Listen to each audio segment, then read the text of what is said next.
Pop quiz. I want you to think about a single player game that was released within the past 5 years that is an original IP, not a sequel or a remake or anything like that, that is also rated either E or T for teen, and final qualifier is a game that has made some sort of lasting impact or something that we can all kind of agree will eventually have an impact on the way that games are made going forward. I'll give you a second to think about it. If I don't bring up your game over the course of this video, please leave a comment and let me know what you were thinking.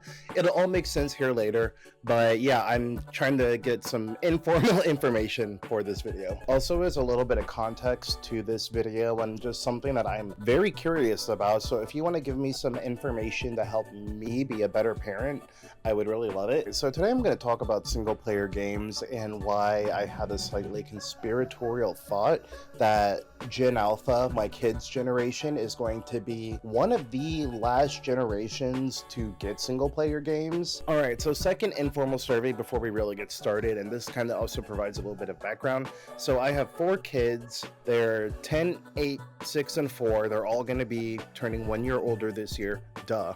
But the thing about it is, because of the fact that we don't have multiple consoles with the exception of like Nintendo Switches, because they are inexpensive enough that we can have each kid have one, or at least our 2 older kids, because of the fact that we have one singular PC for our kids to share upstairs and one singular Xbox for the kids to share upstairs, they don't play a lot of single player games. And it's not like I haven't tried to encourage them to play single player games. I think that they're all at ages where they can find a lot of that really fulfilling, but because of the fact that we actually do try to provide them with responsible limits in regards to screen time and gaming time, they don't really get the chance to allow themselves to just get immersed in a good 20 to 30 hour story like I used to back in the day when my parents would just let me game as long as I want. So what I'm wondering is, if you have multiple children, or if you are a sibling, if you have, multiple siblings, did that affect how you approach single player games? Or does that affect how your kids play single player games? Because for the most part, mine just like to play live service multiplayer games, i.e. Roblox and Fortnite. And I mean, to be quite honest, if they're only getting an hour or a couple hours on the weekends to play, because we don't want them to be playing video games during the week when they have school, yeah, of course they're probably going to use their time in something that is honestly a bit more junk foody.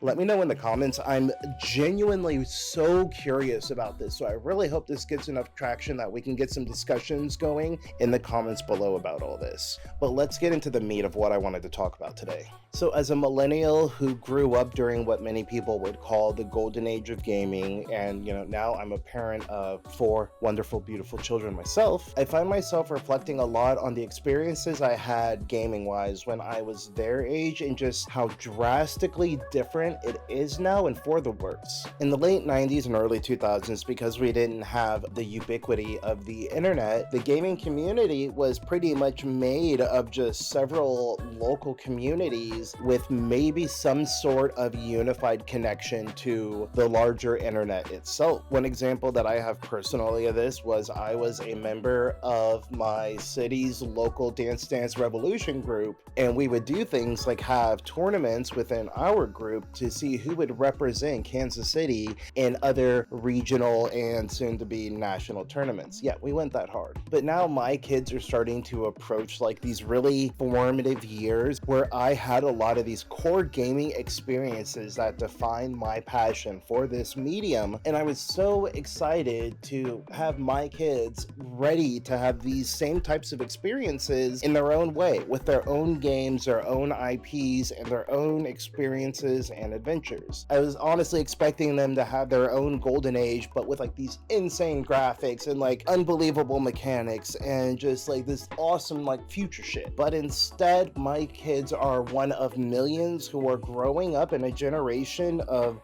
normalized battle passes, constantly online live services, and just hyper monetization and just really dumb capitalism. With how foundational the internet is in our lives now, you would think that it would be a lot easier for newer and younger gamers to really find those, for lack of a better term, life-changing experiences. You think it would be a lot easier for newer gamers and younger gamers to find experiences and games that literally speak to just them and speak to their life experiences and speaks to their world. However, you just take one look at the front page of Steam and it is probably the opposite. I would say now that the abundance of choices, with like 95% of them being crap, has really just made it a lot harder and a lot more frustrating to allow yourself to just get into something new. One of the biggest communal aspects of gaming, word of mouth, and physically trading game cartridges and CDs,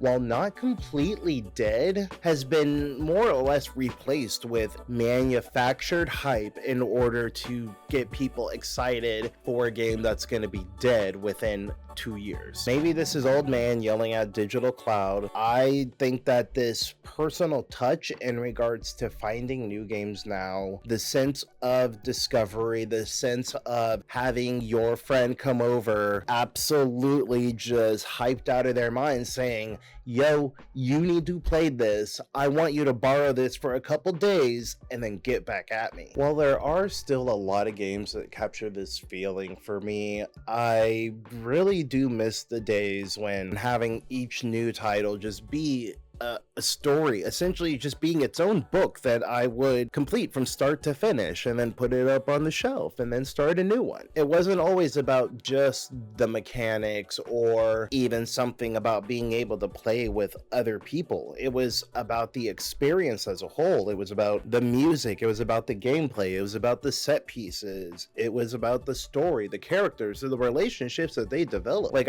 I do firmly believe that video games are, at this point in time, probably the highest form of art that one can really try to, I guess, express yourself in. But that's a different video for a different day. Like and subscribe if you want me to do that video. But yeah, it just really sucks to think about all the potential that we have with today's technology to tell new or even somewhat familiar stories, but because of the way that it's executed, whether it be its art style or its gameplay or what have you, it feels like it's able to transcend into something higher. It feels like it's able to transcend into something that is a lot more meaningful, at least to me, Mr. Fartsy Artsy Daddy Do.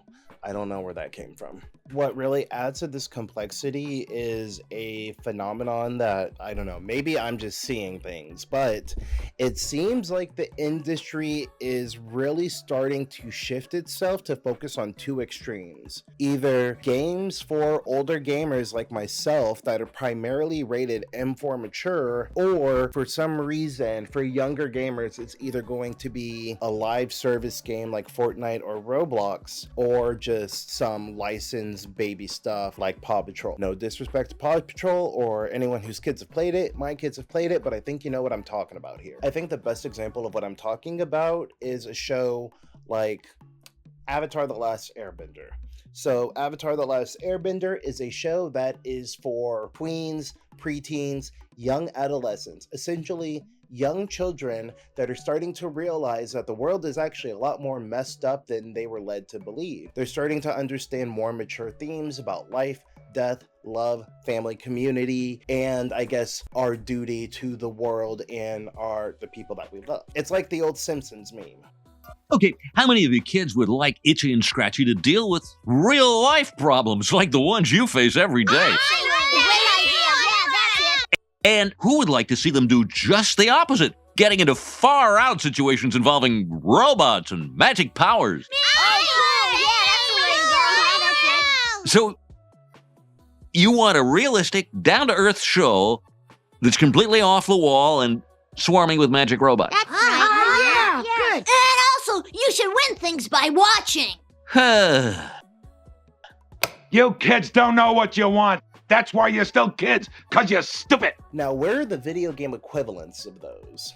The last time that I could think of anything along those lines would be my adolescent years when I had games like Ratchet and Clank, Kingdom Hearts, Sly Cooper. And I'm sure if you're older like me, you're thinking of a million other single player games that were either rated E or teen that were considered a little bit edgy, a little bit for older kids, but were still games that had a lot of fun mechanics. The story itself might have been a little bit more mature, so it could start introducing you to more of these mature themes. And on top of that, maybe you learned something about yourself, whether it be something awakening inside you because of a certain character, or just you finding out, oh my god, this is a type of genre that I never would have experienced otherwise. Like some of the older games that I listed were known for offering very rich narratives, engaging gameplay, and introducing mature themes without having to resort to mature adult content or shock tactics. I honestly feel like these types of games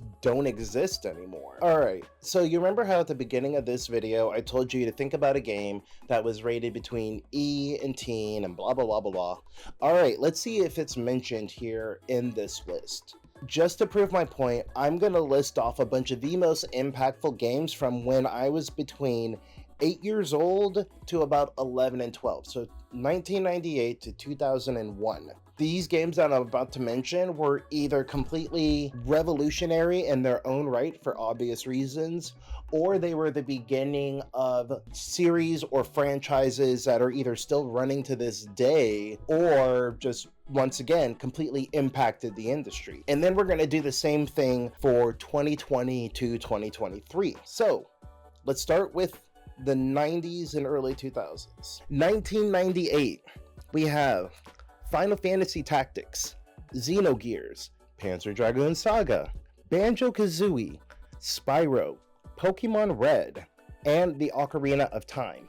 And this is just a short list, and these don't even include games that were rated M for mature. So these were games that I had very easy access to in my young age. I didn't have to ask my mom to buy them for me. I didn't have to lie to the freaking dude at Walmart or whatever. I could just pretty much buy these games on my own. 1999, Final Fantasy VII. Yeah, it completely changed the game. That's why I'm in here. It made its own original IP. You know what? Fight me. I don't care. Soul Calibur 1. Tony Hawk's Pro Skater 1, Ape Escape 1, Roller Coaster Tycoon 1, Dance Dance Revolution 1, Super Smash Bros. 1. That was 1999! Like, imagine how many, in just these 2 years alone, think about how many different genres and how many different types of games you could get yourself introduced to, even from a fairly mainstream gaming perspective. 2000, Majora's Mask. Yeah, it's a sequel. I don't care. Impactful. Fight me. Perfect Dark. SSX 1. Not even including the follow-up Tricky, which was like, what, a year or two later? Paper Mario 1. The Sims 1. Crazy Taxi 1. Shout out Donkey. Marvel vs. Capcom 2. Once again, I'm putting this on here because it was probably the game that really kickstarted that whole franchise and made it what it is today. And Pokemon Pinball, just because I personally like that game. It was very outside the box at the time. Now let's go to 2001. Sorry, the first one I have is Sonic Adventure 2.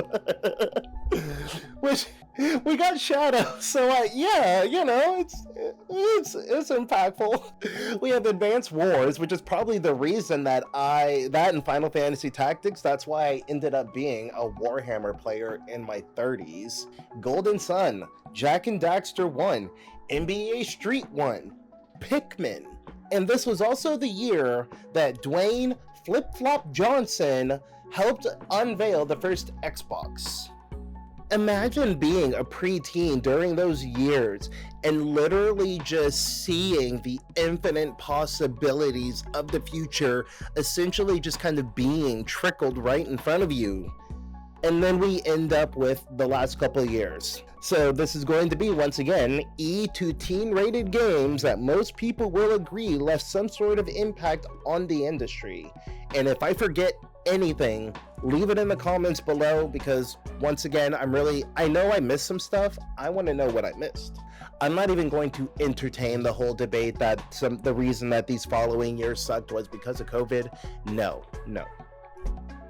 So 2020, we have Hades, Animal Crossing New Horizons, Among Us, Fall Guys, Octopath Traveler, debatably, Cuphead, and Marvel Avengers for the wrong reasons. And here's my hot take for the video. Horizon Zero Dawn, for anyone who is saying Horizon Zero Dawn, good game, not really innovative. Show me where like the innovation lies. 2021, Apex Legends. If anything, because of the ping system. Honey Pop 2, oh wait, no, hold on, that's a typo.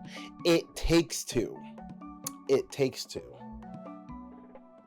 Biomutant, you were the chosen one. Oh god, I'm so disappointed that that game didn't turn out good. We had Jedi Fallen Order as a way of bringing more Souls-like combat to the mainstream. Metroid Dread, which was honestly just more of a return to form for a 2D Metroid, and Poppy's Playtime because mascot horror. You can see I'm already now, second year into this experiment, I am having to be very generous about my definition. So for 2022, I have 4 games. I have Tunic, Vampire Survivals, Stray, and Garfield's Lasagna Party. Stray and Garfield's Lasagna Party, let's be honest, they can essentially count as one game. So 3 games for 2022. And then 2023, Tears of the Kingdom, which, you know, people will debate about, which I think is completely fair. Street Fighter 4 in regards to its accessibility in fighting games. Hi-Fi Rush, which I would say is literally the only true game in these 4 years that really kind of apply to the parameters that I set. Hogwarts Legacy, Dredge, I mean, they're getting a movie made out of it. I haven't played the game. The fact that other mediums have successfully and continue to successfully bridge the gap between younger readers and mature content, it's just kind of disappointing that in regards to the wider gaming industry, we decided that this wasn't something that was worth really investing in. I just think that it's just a very weird sense of irony. You can start developing games on like your phone or your tablet by starting to just spit out the code, and yet for some reason we have this huge gap of meaningful stories that could be told that could influence future generations to not be so crappy.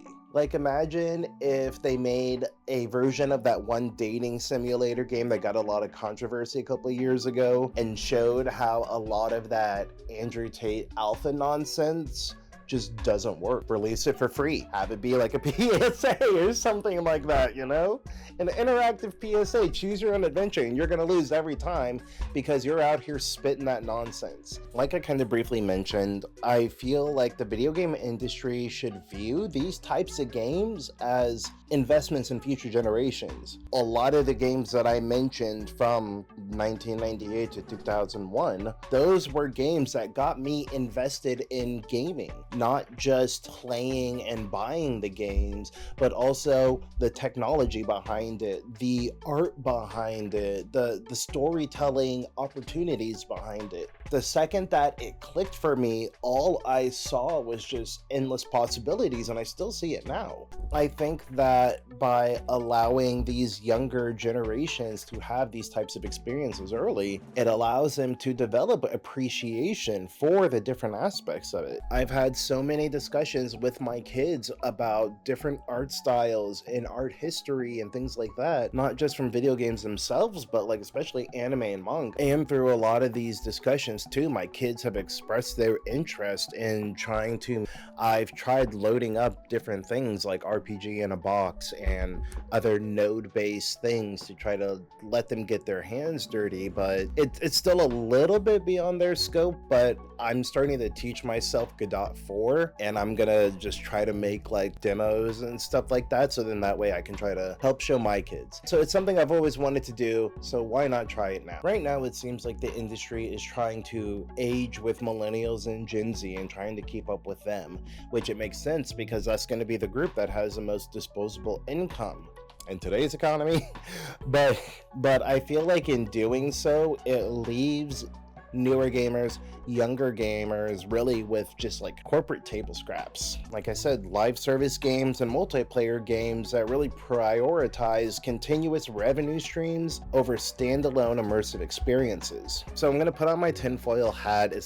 I don't really believe this conspiracy, but I mean, this is what it kind of seems like. It seems like that a lot of single player game focus has been moved to M-rated prestige titles. Think God of War, Last of Us, friggin' Cyberpunk, things of that nature. And because all that time and all that money is spent on these prestige titles, which are increasingly becoming more and more expensive and becoming more and more unsustainable, it's going to get to the point that they're going to be able to justifiably say, what's the point of making single player games for younger audiences anymore? Look at how bad the ones for adults did. Look at how much money we lost. Look at, how bad these profits were. Why not just give these little kids just more Fortnite, more Robux, and that way they can spend just an ungodly amount of money that way.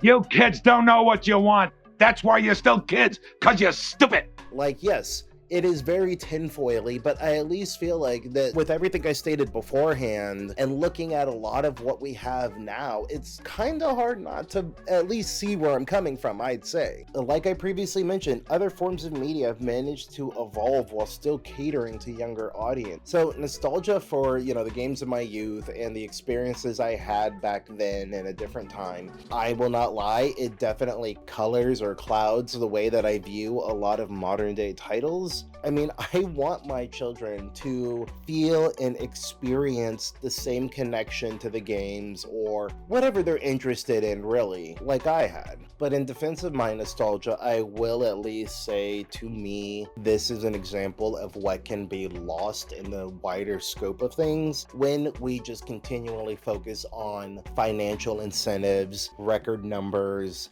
and just trying to get the highest rating score or whatever. I mean, yeah, not gonna lie, I would really love to see just a renaissance of a lot of these tween, teen, preteen type of games, ones where, like Jak 2, I think Jak 2 is probably the perfect example of the type of game I'm talking about. Obviously heavily influenced by the popularity of Grand Theft Auto, they allowed Jak to go and get a bunch of guns and go run around in a city and jack cars and stuff like that.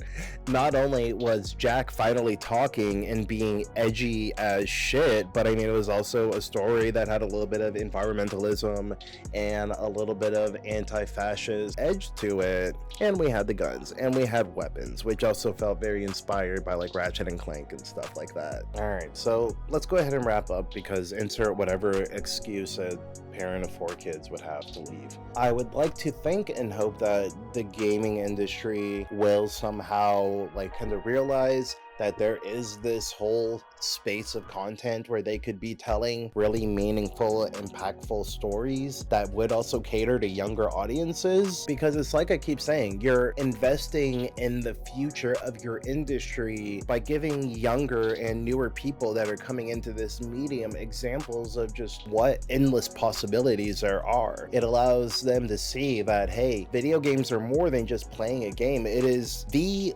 ultimate storytelling medium.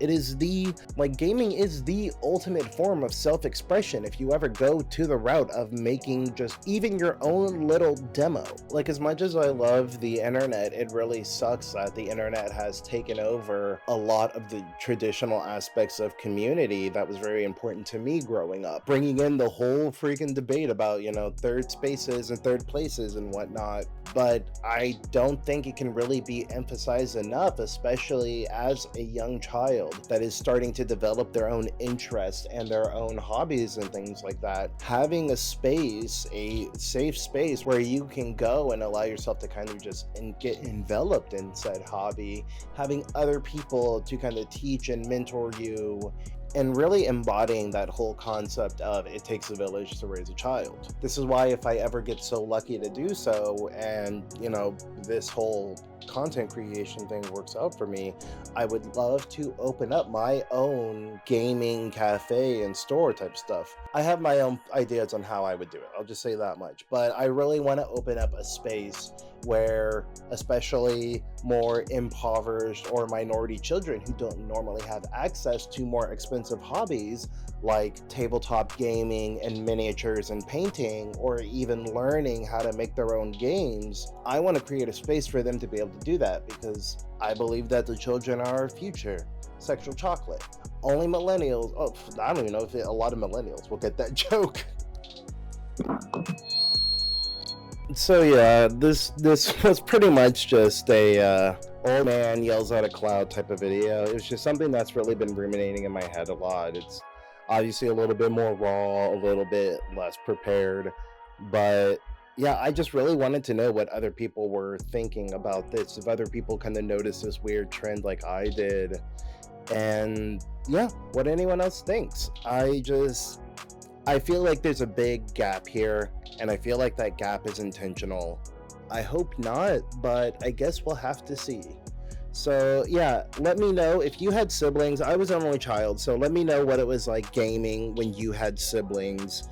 Or if you have multiple kids like myself, tell me how you handle game time, screen time, device time, whatever you want to call it. And also, if you can think of a modern game rated E to teen that is single player focused and has had a very noticeable impact on the industry, leave it in the comments below as well. With all the M-rated games, there were so many good ones that I kept accidentally adding, but then I was like, wait a minute, that's gonna go on the M-rated series. So yeah, so if this video was interesting to you, if this video was entertaining to you, if this video was enlightening to you,